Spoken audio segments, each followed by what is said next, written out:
হয়ে গেছে না? Complete complete.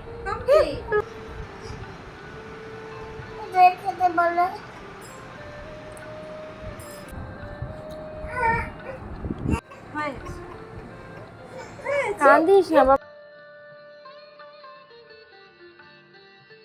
আজকের সকালটা খুব কঠিনভাবে শুরু হয়েছে জানো তো। তো কেন বলছি তোমরা প্রথমেই বুঝতে পেরেছো। এই যে দেখো ঐশী সকাল সকাল চা খাচ্ছে। হ্যালো বন্ধুরা, গুড মর্নিং। কেমন আছো সবাই? আশা করি খুব ভালো আছো এবং সুস্থ আছো। আজকে একটা নতুন ব্লগে তোমাদেরকে অনেক অনেক ওয়েলকাম। যারা নতুন দেখছো প্লিজ চ্যানেলটা সাবস্ক্রাইব করে আমার ছোট্ট মেয়েটার পাশে থেকো। চলো ভিডিওটা স্কিপ না করে দেখতে থাকো। এই যে দেখো সকাল সকাল ওকে চা করে দিয়েছি, চা আর একটা টোস্ট বিস্কুট খেলো। তো আজকে তো আর সারাদিন ও চা খেতে পারবে না, তো সেই জন্য ভাবলাম ওকে একটু চা করে দিই।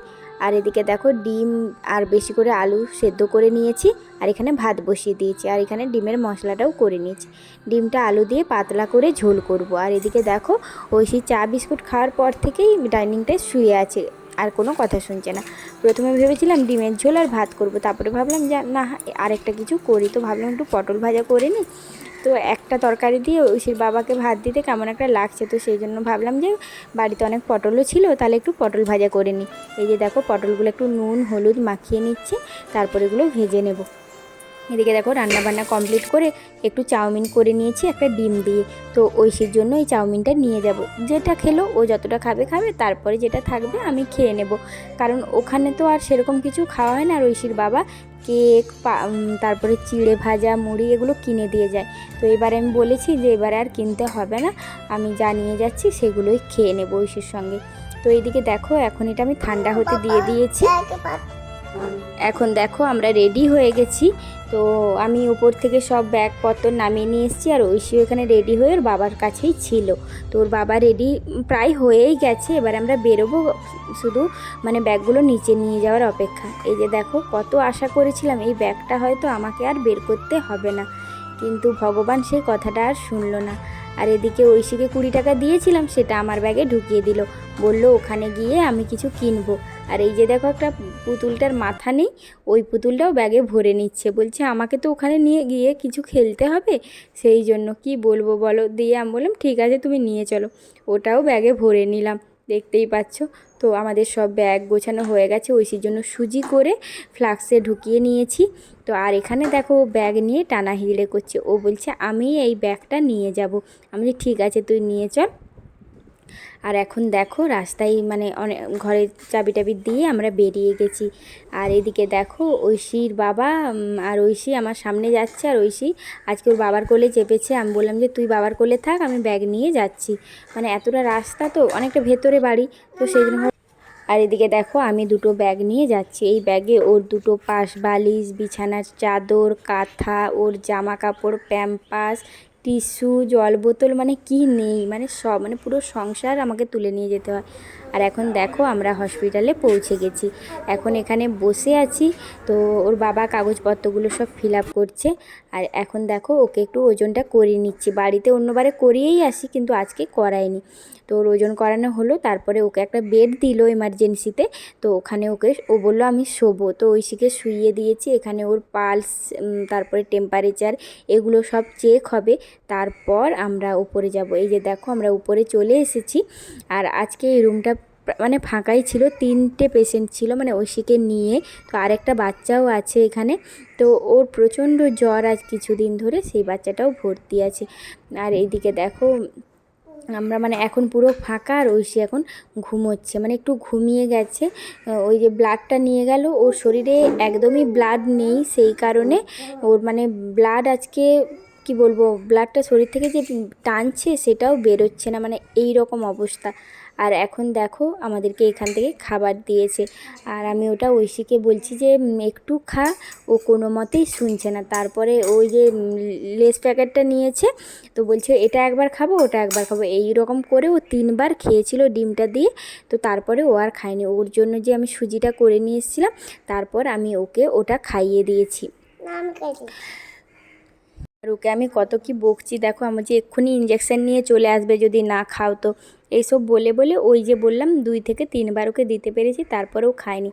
আর আমার এখানের ভাত না খেতে একদম ইচ্ছে করে না, ওই 2-1বার আমিও মুখে নিয়ে খাবারটা নষ্ট করবো না বলে 2-1বার খেয়েছিলাম, তারপরে রেখে দিয়েছিলাম।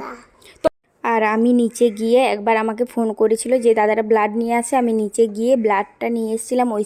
ঐশী এখানে একাই শুয়েছিল, তারপরে ব্লাডটা নিয়ে এসেছি, সেই জন্য ওকে তাড়াতাড়ি করে খাইয়ে দিলাম। আর এদিকে দেখো এই যে পায়ে চ্যানেল করেছে, মানে বলছি তো 10 থেকে 15 বার ওর হাতে পায়ে মানে কোনো জায়গায় মানে বাকি নেই, ওকে ফুঁড়ে ফুঁড়ে ওকে শেষ করে দিয়েছে। কিন্তু তারপরে লাস্ট ওকে মানে পায়ে পেয়েছে, পায়েও 2-3 বার করেছিল, পারেনি। লাস্টে একবার বললো এইটাই লাস্ট মানে ভেন, এটা যদি নষ্ট হয়ে যায় আজকে আর কিছু করার থাকবে না আমাদের। তো তারপরে এই যে দেখতে পাচ্ছ পায়ে বাবা হয়ে গেছে না, কমপ্লিট কমপ্লিট, আর খুলতে হবে না। কোনি করেছে একটু করেছে, তাহলে কি বলবে ননকে তুমি? কানু নাই আর কাঁদো না। তোমার বাবা আছে তো। তো এখন দেখো মানে ঐশীর কি বলবো পাইপটা খুলে দিয়েছে, ব্লাড দেওয়া শেষ হয়ে গেছে। তো ব্লাড যখন চলছিল আমি ভিডিও করিনি, কারণ এতটাই কষ্ট হচ্ছিল। আর তোমরা যারা ছিলে সঙ্গে তারা জানো আমি লাইভ অন করে বসেছিলাম, কারণ মনটা এতটাই খারাপ লাগছিল। এই যে দেখো পাটা এখনও মানে ওকে উঠে বসাতে পারছি না, ভয় করছে। তো ওকে বললাম যে তুই চুপচাপ শুয়ে থাক, একটু পরে উঠবি। আর ও দেখো ও আলা হয়ে গেছে। আর এই যে আমার সঙ্গে বকবক করছে, মানে কি বলবো, ওকে তো একটু ভুলিয়ে রাখতে হচ্ছে, তার সঙ্গে মানে আমিও সেই সকাল থেকে বসে আছি, তো এত কোমর মাথা ব্যথা করছে কি বলবো, মানে আর পারছি না। ওর বাবাকে ফোন করে দিয়েছি, ওর বাবাও বেরিয়ে গেছে, ওর বাবাও একটু পরে চলে আসবে। তারপরে যে ডিসচার্জ হবে, ডক্টর আসবেন, ওকে দেখবে, তারপরে একটা ইঞ্জেকশন দেয়। তো সেই ইঞ্জেকশনটা দেওয়ার পরেও 10-15 মিনিট থাকতে হয়। 10-15 মিনিট থাকার পর চ্যানেলটা খুলবে। আর ওর পায়ে একটু ব্লাড লেগে আছে, ও আমাকে বলছে মা এটা কি, আমি বলছি এটা একটু রক্ত লেগে গেছে শোনা, তখন ও আমাকে বলছে না গো মা এটা নেল পালিশ লেগেছে, বলো নেল পালিশ। আমি বলছি আচ্ছা বাবা, মানে ওকে আমি কি সান্ত্বনা দেবো, ও আমাকে উল্টে সান্ত্বনা কীভাবে দিতে হয় সেটা শিখ।